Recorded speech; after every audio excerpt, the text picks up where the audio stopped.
For centuries, humanity has consistently grappled with the profound and multifaceted phenomenon of regret. This pervasive experience, familiar to everyone, raises questions. Is it a set of shackles, binding us captive to the past, or does it represent a powerful driving force for personal growth and transformation? Historically, psychological thought often depicted regret in an exclusively negative light. It was associated with tormenting remorse, guilt, and the bitter realization of missed opportunities. Society persistently urged, live without regrets, never look back. However, a legitimate question arises. Is such an uncompromising approach truly the most constructive and beneficial for the human spirit? Nevertheless, the latest scientific research offers a far more nuanced and profound understanding of this emotion. It convincingly demonstrates that while excessive, all-consuming, and unending regret can undoubtedly be destructive, its moderate manifestations are capable of serving as a vital feedback mechanism. Regret provides a unique opportunity for thoughtful analysis of past decisions, allowing us to identify areas of life where improvements are needed and, consequently, contributing to the making of wiser and more considered choices in the future. Imagine regret not as an unbearable burden, oppressing the soul, but as a strict yet fair teacher. When this familiar feeling overtakes you once more, instead of endlessly tormenting yourself with what-if questions, try to delve into its essence. What is the true lesson it seeks to impart to you? Perhaps your actions were impulsive and ill-considered? Possibly you lacked complete and reliable information to make a decision? Or did you compromise your deepest values, sacrificing them for something fleeting and immediate? By reevaluating the nature of regret and altering one's attitude towards it, an individual can transform it from an emotional prison, binding hand and foot, into a powerful launching pad for personal evolution and development. This signifies not a slavish submission to the past, but its thoughtful acknowledgement, extracting invaluable lessons from one's own mistakes, and moving forward with confidence, imbued with greater wisdom and mindfulness in every intention. Therefore, the next time this familiar, sometimes painful feeling of regret knocks at your soul, do not be quick to brush it aside, and certainly do not allow it to consume you entirely. Instead, pause, take a deep breath, immerse yourself in reflection, and ask yourself the key question. What exactly is this feeling trying to tell me? Allow it to serve as a compass guiding your true path, rather than a heavy anchor holding you in place. Meanwhile, in that same year, ominous portents began to appear over Northumbria, striking terror into the hearts of the local inhabitants. Vast whirlwinds and blinding flashes of lightning pierced the sky, while fiery dragons seemed to float alive in the air. A chronicler anxiously reports that it was precisely in 793 AD that ruthless marauders from the distant north crossed the sea, descending upon the lands of England and mercilessly disrupting its ancient peace. These pagans, driven by a thirst for treasure, launched a daring assault on the defenseless monastery of Lindisfarne. For Christian Europe, the darkest and most dreadful hour of the Dark Ages was about to strike. They stormed the Holy Church, laying waste to everything in their path with relentless plunder, defiling sacred grounds with their unclean feet. Altars were desecrated, and their precious treasures irrevocably stolen. Some monks were brutally murdered, others were dragged away in chains, and some were even drowned in the cold waters of the sea. For 300 years, the mere sight of a Viking longship sent shivers of fear throughout Europe, for on board was a formidable crew, the greatest seafarers of their time and the fiercest warriors, hailing from the lands now known as Norway, Sweden, and Denmark. Young men of those harsh times ventured out to sea in search of their destiny. Some sailed with peaceful intentions to settle new lands, others for trade, and still others for merciless plunder. In their epic sagas, Scandinavian poets meticulously recorded and, undoubtedly, embellished the exploits of these fearless sea warriors. Among them were such legendary figures as Olaf the Stout, Ivar the Boneless, Eric Bloodaxe, and Thorfinn Skullsplitter. A particularly cruel Viking named Egil Skallagrimson, whose incredible deeds were passed down by word of mouth for a whole millennium, stands apart. Egil's father was originally from Norway, but, having supported the wrong side in a political dispute, was forced to flee, finding refuge in Iceland. There, amidst an abundance of driftwood, Egil's father built and maintained a farm, from which his people would embark on fishing, seal hunting, and wild bird egg-gathering expeditions. Egil himself was born around 900 AD and spent his childhood in a small village consisting of only a few modest huts and longhouses. He lived with his family in 1 or 2 windowless rooms. The air indoors was constantly clouded with smoke, and the walls were blackened with soot. An Arab merchant from a more civilized land was genuinely shocked by some Viking customs he witnessed. Anyone who slaughters an animal as a sacrifice has a pole near his house and hangs the sacrificial animal there. I have never heard such terrible singing. It is like a growl coming from their throats, like a dog's bark, only much more savage. If a weak child is born there, they throw it into the sea so as not to raise it. Egil, however, was by no means a weak child. Like other boys his age, he eagerly played at war, and with reverence watched his elder brothers and father embark each spring on thrilling adventures that little Egil could only dream of and wholeheartedly envy. It soon became evident that Egil would be as dark-haired and unattractive as his father. By the age of 3, he was as large and strong as a 6 or 7-year-old boy. When it came to playing with other children, he was extremely difficult to handle. The saga recounts that at the age of 6, Egil lost a competition to a boy named Grim. The humiliation proved unbearable for his proud nature. He ran to Grim and, with incredible fury, plunged an axe directly into his head, piercing his brain. His mother, observing this, calmly remarked that the boy showed the makings of a true Viking, and it was perfectly clear that once he was old enough, he should certainly be given longships for battle. In Egil's time, Christianity had not yet made its way into the winding fjords of the Scandinavian lands. Vikings still worshipped their powerful pantheon of gods. Thor thundered across the sky, and Freya bestowed fertility upon the earth. These ancient deities would achieve immortality in the names of the days of the week, such as Thursday and Friday. Warriors rushed into battle, feeling protected by Odin, the almighty god of war. A Viking who fell on the battlefield would join the host of fallen heroes in Valhalla, the majestic feasting hall of the otherworld.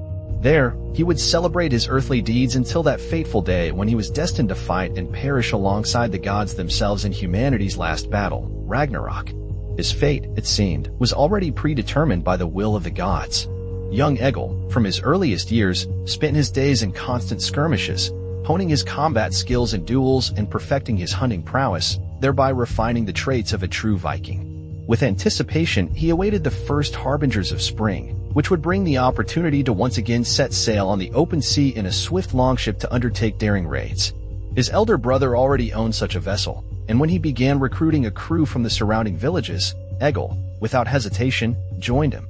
With the arrival of spring, they began meticulously preparing the large longship, and as soon as all preparations were complete, their path led them into the boundless expanse of the sea. The skill of each warrior was once again to undergo a rigorous test during the months spent on sea voyages. Young Egil himself embarked on a journey that would undoubtedly change his entire life. The very word Viking translates to people from the bay, emphasizing their inseparable connection to the sea. As shipbuilders, these skilled craftsmen were unparalleled in their craft.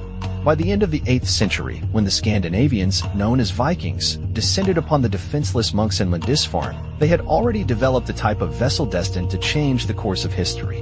Whether 60 or 120 feet long, the keel of each warship was carved from a sturdy, single oak trunk.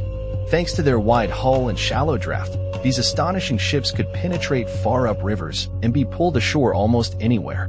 Water, which usually served as a natural barrier keeping enemies at bay, became, for the Vikings, a highway for invasion.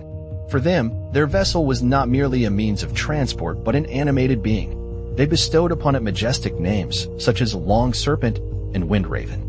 Christian monks, witnessing their approach, indeed saw serpents and dragons in the skies, bringing doom. Overlapping planks of oak or pine were carefully nailed, fastened, or tied to the hull. The planks were caulked with tarred animal wool, and even in stormy seas or during torrential rains, the ships remained absolutely watertight. Under sail, these vessels could achieve an astonishing speed of up to 10 knots. There was no effective defense against the swift longship, for the Vikings had mastered not only the element of water but also the art of surprise.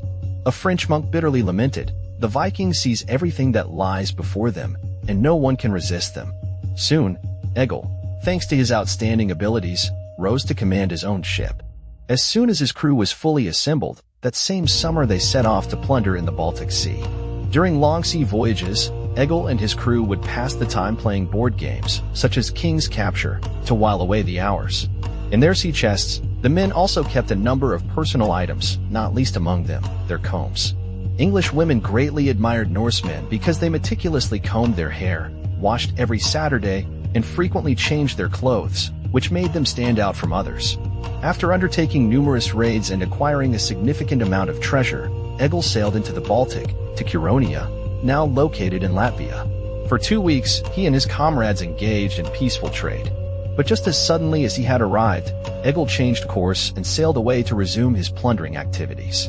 One day, Egil and his comrades landed at a large estuary situated beneath an extensive forest. They decided to disembark and split into groups, each comprising 12 men. The men took their weapons and headed inland. Egil carried an iron sword over 3 feet long, which was called Viper, an elegant serpent delivering death with every strike. It was light enough to wield with one hand, yet strong enough not to break against an enemy's shield. Like most Vikings, Egil valued this weapon above all else. Some swords were considered magical, crafted by dwarves or bestowed by Odin himself, the god of war. In poetry, the blade was celebrated as battlefire and blood lightning. Poorer members of Egil's crew carried a short battle axe, a simple but deadly tool. He swung the axe and brought it down on a head, splitting it to the jaw and scattering the back teeth onto the ice. Warriors who could afford it wore an iron helmet, which, despite common legends, was never horned. The wealthy were girded with chainmail, consisting of thousands of interwoven links, and every warrior carried a round wooden shield. The most terrifying Vikings, even among their comrades, were the legendary berserkers, or bear shirts, named for the bear or wolf skins they wore. These individuals were believed to be endowed with gifts from the gods, powers capable of blunting swords and stopping the flight of javelins. From these fanatical warriors, we derive the word berserk. Egil passed through the forest with his 12 men. A homestead was located nearby, and they headed directly for it. Upon reaching it, they swiftly stormed the building. I carried a bloody sword and struck with the spear's shaft. The raven was at my right hand.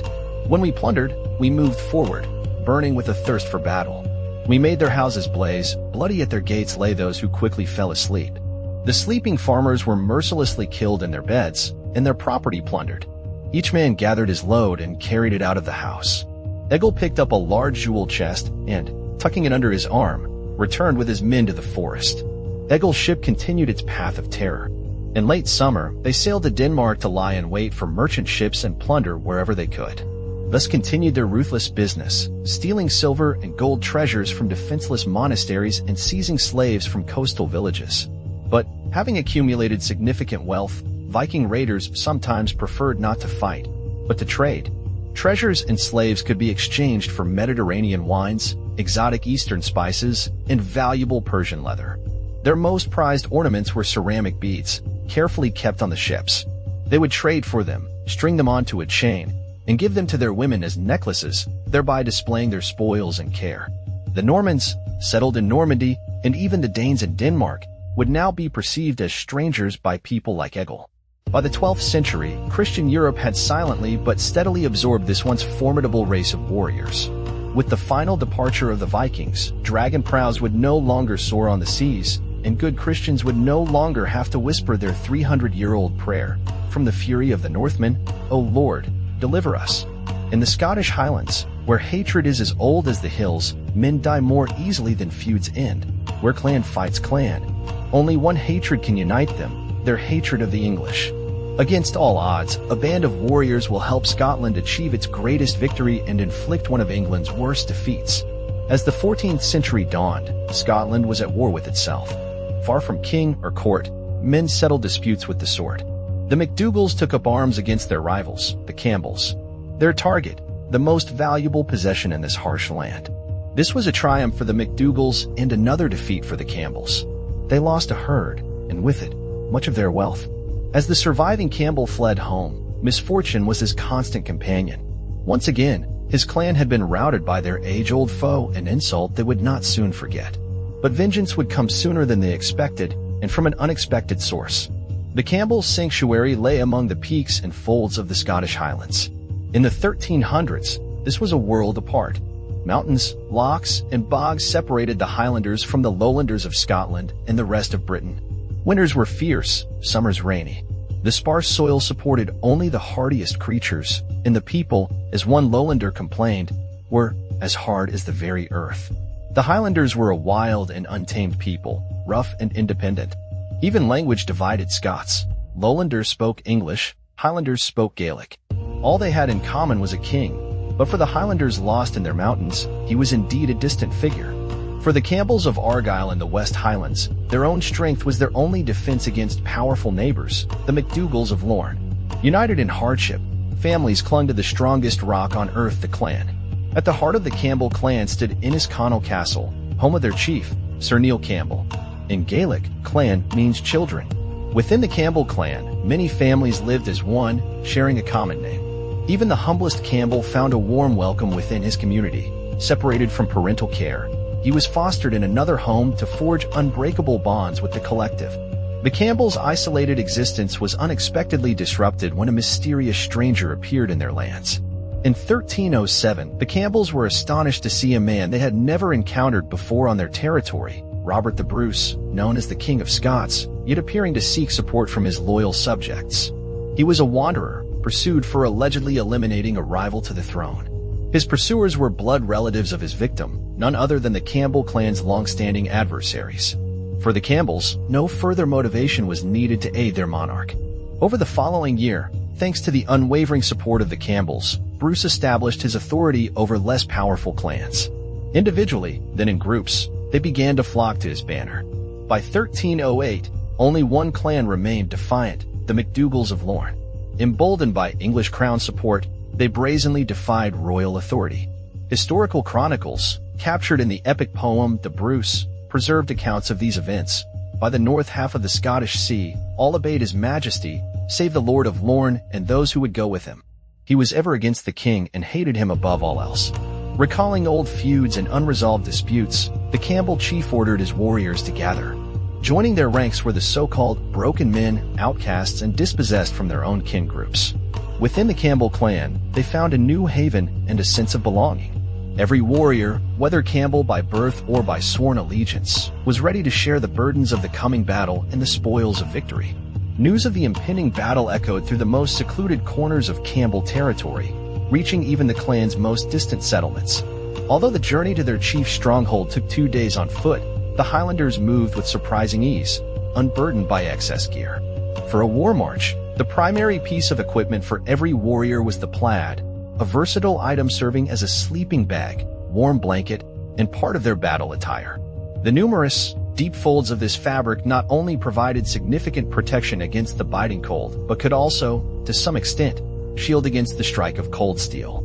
In those times, both allies and foes might wear plaids with similar striped or checkered patterns. It took many centuries before clans began to develop unique tartans, allowing them to distinguish their warriors from strangers unmistakably. Regardless of the specific pattern, the men's clothing served as a form of camouflage, blending harmoniously with the natural hues of the rugged land around them.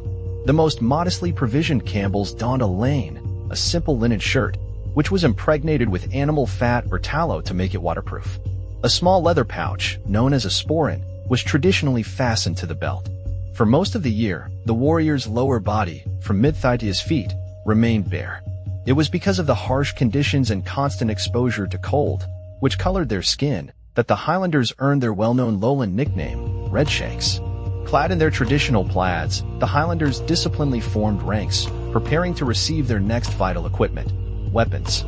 The vast majority of warriors depended on the arsenal their chief possessed.